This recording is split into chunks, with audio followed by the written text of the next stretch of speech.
On the evening of February 24th, 2026, President Donald Trump delivered the first State of the Union of his second term to a joint session of the United States Congress. Clocking in at 1 hour and 48 minutes, the longest in U.S. history, the address was as combative as it was celebratory, showcasing Trump's enduring style, bold and polarizing, confident and controversial. A roaring economic narrative.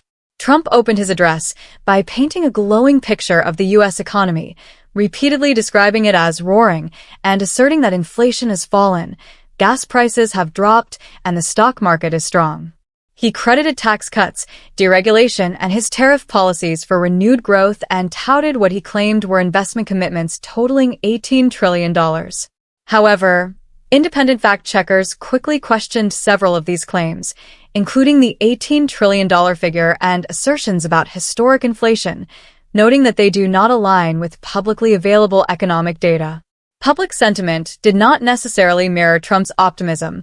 Polls conducted around the speech showed that many Americans remain worried about affordability and believe the economy has not improved under his leadership. Early in the address, Trump sought to build a unifying tone by honoring American achievements and heroes.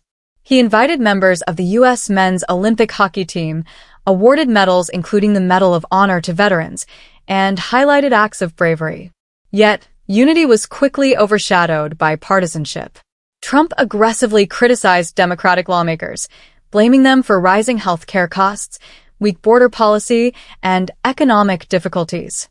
At several points, he publicly challenged Democrats to stand and applaud, including for statements about immigration policy, and when they did not, he used their silence to underscore his critiques. Many Democrats responded with vocal protests, walkouts, and on-floor dissent, illustrating the deep partisan divide that defined much of the evening. Immigration and election integrity on center stage. Immigration, a signature issue of Trump's presidency, was front and center. The president reiterated his narrative of a now secure southern border and linked immigration to broader national challenges. Trump also used the address to renew claims, unsubstantiated according to court rulings and election officials, that Democrats are intent on cheating in elections. He called for stricter voter identification laws and indicated plans to combat what he described as rampant fraud. Foreign policy. Iran in the crosshairs. The rhetoric toward foreign adversaries intensified as well.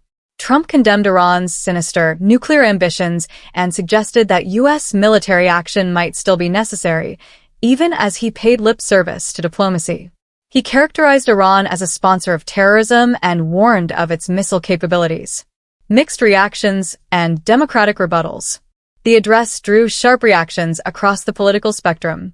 Many Republicans praised Trump's confident portrayal of America's trajectory and his calls for a strong defense and immigration control. However, Democrats offered pointed rebuttals. Virginia Governor Abigail Spanberger criticized Trump's focus on rhetoric over the economic and humanitarian realities facing many Americans, asserting that his policies have worsened affordability and undermined public safety.